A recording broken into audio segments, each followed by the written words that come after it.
Hello everyone, इस video में हम डिस्कस करने वाले हैं कि कैसे आप 70 दिन में एसएससी सीपीयू का जो पेपर 1 है उसको आप आराम से 150 प्लस उसमें स्कोर कर सकते हैं। नोटिफिकेशन आ चुका है एंड एग्जाम का डेट है वो 3 अक्टूबर को। मैं यहाँ पर डिस्कस करने वाला हूँ कि 25 जुलाई से लेके जो 3 अक्टूबर तक टाइम है, इसके बीच में जो टोटल डेज है वो है 70 डेज। तो आप कैसे 70 डेज में एसएससी सीपीयू में अपना एक अच्छा परफॉर्मेंस दे सकते हैं। ओके, तो आप में से जितने भी हैं अभी तक जिन्होंने अपना एसएससी सीपीयू का प्रिपरेशन स्टार्ट नहीं किया है, कुछ पढ़ाई नहीं की है, तो उनके मन में जो सवाल होगा कि क्या 70 दिन में पेपर 1 को क्वालिफाई किया जा सकता है।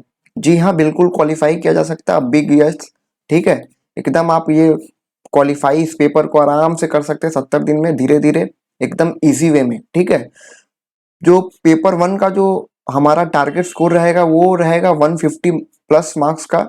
ठीक है, 200। एंड ये जो मैं स्कोर बता रहा हूँ वो मैं दिल्ली पुलिस एसआई का स्कोर बता रहा हूँ। इतना अगर आप लाते हैं तो आपका आराम से आप क्वालिफाई कर जाएंगे दिल्ली पुलिस एसआई के लिए। ठीक है, अगर हम बात करें पेपर 1 में, तो पेपर 1 में टोटल 4 सब्जेक्ट हैं। English 50 question, GK GS 50 questions, maths में 50 क्वेश्चंस एंड रीजनिंग में 50 क्वेश्चंस। हर एक क्वेश्चन का एक एक मार्क्स है, तो टोटल 200 नंबर का आपका पेपर रहेगा पेपर 1 में। ठीक है, एंड आपको वो करने के लिए आपको मिलेगा 2 घंटे। टाइम मैनेजमेंट आपको करना पड़ेगा। ठीक है, इसी के साथ हम चलते हैं कि आपको मैथ्स में क्या करना है इन 70 दिन के अंदर। सबसे पहले मैथ्स के लिए मैं बता दूं कि मैथ्स जो है वो आपका पेपर 2 में ये मैथ्स का सब्जेक्ट नहीं है। इसका मतलब ये है मेरे भाई कि आपका जो मैथ्स का जो सब्जेक्ट है वो सिर्फ पेपर 1 में ही आ रहा है। ठीक है, पेपर 2 में वो नहीं आ रहा है। तो आपको पेपर वन में जो मैथ्स है आपको उतना ही ध्यान देना है कि जिसमें आपका पेपर 1 के मैथ्स में 50 क्वेश्चंस में से 40 क्वेश्चन आपका सही हो जाए। ठीक है, तो उसके लिए आप अभी कुछ कोर्स, नया जो कोर्स है, अगर आपने पढ़ाई अभी तक स्टार्ट नहीं किया है तो आप न्यू कोर्स बाई नहीं करेंगे, क्योंकि जो नए कोर्स का जो ड्यूरेशन होता है वो तकरीबन 5 से 6 महीने का टाइम होता है। और उतना टाइम हमारे पास है नहीं। तो आप यूट्यूब की हेल्प से आप यूट्यूब वीडियोस देख सकते हैं। डेली आप 2 से 2.5 घंटे अगर आप मैथ्स पे फोकस करेंगे तो आपका 50 क्वेश्चंस में से 40 क्वेश्चन आपका आराम से हो जाएगा। सबसे पहले आप मैथ्स में जितने भी चैप्टर्स है उनका एक शॉर्ट नोट्स बनाएंगे, अपने हाथों से बनाएंगे और बहुत ही कम पेज में उसको खत्म करना पड़ेगा। ठीक है, एंड उसके बाद जब आप खत्म अगर कर लेंगे फिर आप प्रीवियस ईयर क्वेश्चंस उठाएंगे। आपको इसके अलावा और कुछ नहीं करना है बाहर से, सिर्फ यही करेंगे तो आपका 50 में 40 आ जाएगा, एकदम आ जाएगा। ठीक है, अगर आपका मैथ्स थोड़ा बहुत ठीक है तो सिर्फ आप प्रीवियस ईयर क्वेश्चन ही लगा सकते हैं, उसी पे आप कमांड करते रहिए। अगर आपका मैथ्स थोड़ा बहुत ज्यादा मतलब वीक है, आप मैथ्स बैकग्राउंड से नहीं है, देन आप पवन राव सर का मैथ्स का जो उन्होंने बहुत अच्छे से हर चैप्टर को करवा के रखा है, तो जो जो चैप्टर में आपको दिक्कत है आप वहां से जाके मैथ्स ले सकते हैं, मैथ्स का वीडियो देख सकते हैं। ठीक है, ये रहा हमारा मैथ्स का बात। अगर हम बात करें रीजनिंग में, तो रीजनिंग का भी पेपर 2 में कोई रोल नहीं है, ये सिर्फ पेपर 1 में ही आ रहा है। रीजनिंग के लिए टाइम वेस्ट नहीं करना है, डेली 1 से 1.5 घंटे ही देना है, इससे ज्यादा आपको नहीं देना है। और सिर्फ प्रीवियस ईयर क्वेश्चन देना है। जो टॉपिक आपको नहीं समझ में आ रहा है उसका आप शॉर्ट नोट्स बनाइए, जैसे डाइस हो गया, जैसे काउंटिंग फिगर्स हो गया।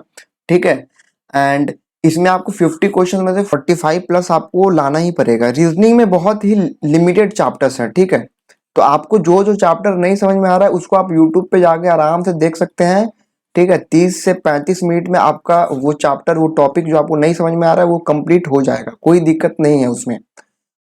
बात रहा शॉर्ट नोट्स का, तो आप वो बनाएंगे जो आपको टॉपिक समझ में नहीं आ रहा है। एंड 2019 से लेके 2023 तक जितने भी क्वेश्चंस है, chapter wise questions, coding, decoding, number series और एनालॉजी, ये इन 3 टॉपिक को आपको मस्ट करना ही है। ठीक है, 2019 से लेकर 2023 तक। ओके, एंड इसमें सिर्फ प्रीवियस ईयर क्वेश्चन आप करेंगे तो वो आपका डेफिनेटली बहुत काम करेगा, बहुत हेल्प करेगा, और आप आराम से 50 क्वेश्चन में 45 क्वेश्चन आप अटेम्प्ट करके आएंगे। मैथ्स हो गया, रीजनिंग हो गया। इसके बाद हम बात करते हैं बहुत ही एक बड़ा टॉपिक, बहुत ही एक बड़ा एरिया जहाँ पे आप जितना भी टाइम दे आपका स्कोर नहीं भरेगा, वो है हमारा जीके एंड जीएस। ठीक है, एंड ये भी पेपर 2 में नहीं है। ओके, तो इस हिसाब से आपको सबसे पहले मैं बता दूं कि उतना ही करना जितना आपको 50 क्वेश्चन में आप 20 क्वेश्चन आप यहाँ से करके जाएं, कर लें। ओके, तो सबसे पहले अगर हम बुक देखें तो आप या तो लूसेंट नहीं तो आप घटना चक्र, इन दोनों में से कोई एक बुक ले सकते हैं। अगर हम जीएस मेन सब्जेक्ट की बात करें तो यहाँ पे जो सब्जेक्ट है वो है हो गया हिस्ट्री, जियो, पॉलिटी, इकोनॉमिक्स, साइंस में बायोलॉजी, फिजिक्स एंड केमिस्ट्री, यहाँ पे current affairs and static GK. इतना सारा सब्जेक्ट है, तो अगर आप कोशिश करेंगे कि मैं 100% सिलेबस कंप्लीट कर लूँ 70 डेज में, तो वो पॉसिबल नहीं है। ठीक है, उतना ही आप सोचो जितना आप कर सकते हैं। ओके, तो इतना आपको नहीं जाना है डिटेल वे में, ओनली समरी वीडियोस देखना है और वो भी अपने हाथों से, उसके बाद शॉर्ट नोट्स बनाना है। ठीक है, बड़ा बड़ा किताब नहीं उठाना। सबसे पहले आप घटना चक्र या फिर लूसेंट, इन दोनों में से कोई एक ले सकते हैं। एंड जीके जीएस को कंप्लीट करने के चक्कर में आप ये नहीं कि आप डेली 4 घंटा 5 घंटा सिर्फ जीके जीएस ही पढ़ रहे हैं, आप 1.5 से 2 घंटा सिर्फ जीके जीएस पे ध्यान देंगे। इतना आपको ध्यान देना है कि बस आपको 20 नंबर यहाँ से आ जाए। ओके, एंड आप प्रीवियस ईयर क्वेश्चन आप देखें कि आप टीसीएस कहाँ से क्वेश्चन पूछ रहा है जीके एंड जीएस में।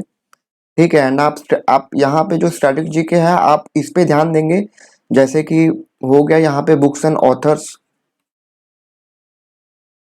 ठीक है, यहाँ पे हो गया कल्चर, लैंग्वेज, ये कुछ ऐसे ऐसे टॉपिक्स है जहां से क्वेश्चंस हर बार पूछे ही जाते हैं, तो आप वो उन टॉपिक को करने की कोशिश करें। आपको बस ये गलती नहीं करना है कि हर सब्जेक्ट में, जैसे मान लीजिए यहाँ पे हिस्ट्री है तो आप हिस्ट्री में सबसे पहले एंशिएंट उठाने लगे। ठीक है, फिर आप उठाए यहाँ पे मिडिवल, फिर आप यहाँ पे करने लगे मॉडर्न। तो अगर आप ऐसे जाएंगे तो आपका सिलेबस कंप्लीट नहीं होगा मेरे भाई। ओके, आपको उतना ही करना है जितना आपका 20+ स्कोर हो जाए। मैं बार बार आपसे बोल रहा हूँ, क्योंकि गलती बहुत लोग यहीं पे करते हैं। इसके बाद हम बात करते हैं इंग्लिश पेपर का, और ये सबसे इम्पोर्टेंट, अगर हम सीपीयू की बात करें तो ये सबसे ज़्यादा इम्पोर्टेंट सब्जेक्ट होता है, क्योंकि ये पेपर 2 में आता है। सबसे पहले अगर हम इसकी वेटेज की बात करें तो 400 क्वेश्चंस में पेपर 1 पेपर 2 मिला के 250 मार्क्स, मतलब 250 क्वेश्चन तो सिर्फ यहीं से आ रहे हैं। इसका मतलब 62.5% का वेटेज लेके अकेले इंग्लिश यहाँ पे खड़ा है। तो जो भी हमारे हिंदी मीडियम के छात्र हैं जो सीपीयू देना चाहते हैं लेकिन उनका इंग्लिश कमजोर है, तो आपको थोड़ा इस पे ज्यादा ध्यान देना पड़ेगा। ठीक है, क्योंकि अगर आप इसको छोड़ के जाते हैं तो फिर आपका सिलेक्शन पक्का नहीं है। ठीक है, अगर हम बात करें इसमें तो यहाँ पे 3 मेन पोर्शंस हैं, grammar, vocab and comprehension. Grammar के लिए यूट्यूब पे आप देख सकते हैं, आपको कोर्स नहीं लेना है। फिर से मैं बोल रहा हूँ, इंग्लिश का भी कोर्स नहीं लेना है, आपको उतना ही देखना है जितना यूट्यूब पे आपको कोई टॉपिक में नहीं समझ में आ रहा है, बस आपको वही बस आपको देखना है। जिनको एकदम नहीं आ रहा है इंग्लिश, तो भाई यूट्यूब पे ग्रामर बहुत भर्ती है, आप आराम से जाकर देख सकते हैं। वोकैब के लिए आपको प्रीवियस ईयर क्वेश्चंस ये करने हैं, एंड कॉम्प्रिहेंशन ये भी प्रीवियस ईयर क्वेश्चन से आपका हो जाएगा। आपको पेपर 1 में ये टारगेट रखना है कि 45+ आपका स्कोर होना ही चाहिए, अगर आपको दिल्ली पुलिस एसआई में चाहिए तो। एंड यही एक ऐसा सब्जेक्ट है जिसमें आपको डेली सबसे ज़्यादा टाइम देना पड़ेगा, कम से कम 3 से 3.5 घंटे आपको यहाँ पे देना पड़ेगा।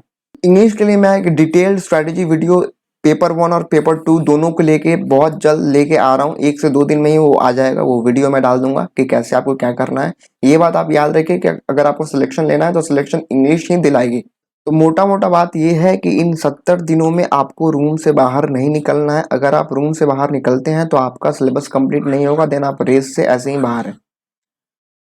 सीपीयू में यही एक ऐसा एग्जाम है जिसमें कम मेहनत में आपका सिलेक्शन हो सकता है। अगर आप इसमें भी अगर मेहनत नहीं करें तो देन आपका सिलेबस कंप्लीट नहीं होगा और ना ही आपका सिलेक्शन होगा। 70 दिन 35 मॉक्स आपको लगाने हैं टेक्स्ट बुक से। ये आपको कम से कम करना है मॉक्स से, क्योंकि स्पीड भरना है 2 घंटे और 200 क्वेश्चंस। इसका मतलब भाई स्पीड तो चाहिए, बिना स्पीड का आप नहीं पेपर निकाल सकते हैं। एंड आप चाहें तो आप हमारा टेलीग्राम चैनल ज्वाइन कर सकते हैं। मैं कुछ दिन बाद वहाँ पे इंग्लिश का जो पीडीएफ का नोट्स है वो मैं प्रोवाइड करूंगा। एंड मैं खुद इंग्लिश का जो जितने भी चैप्टर्स है वो मैं इस यूट्यूब चैनल पे मैं प्रोवाइड करने वाला हूँ। एंड जो भी पीडीएफ नोट्स होगा वो मैं टेलीग्राम चैनल पे डाल दूंगा। ठीक है, अगर आपको कोई रीजन से ये वीडियो पसंद आई है तो आप लाइक करें, शेयर करें एंड सब्सक्राइब करें। एंड मैंने इसका जो लिंक है वो मैंने डिस्क्रिप्शन बॉक्स में और कमेंट में डाल दिया है, आप जरूर से जाकर वहाँ पे ज्वाइन कर सकते हैं। ओके, तो मिलते हैं आपसे अगले वीडियो में, तब तक के लिए पढ़ते रहिए।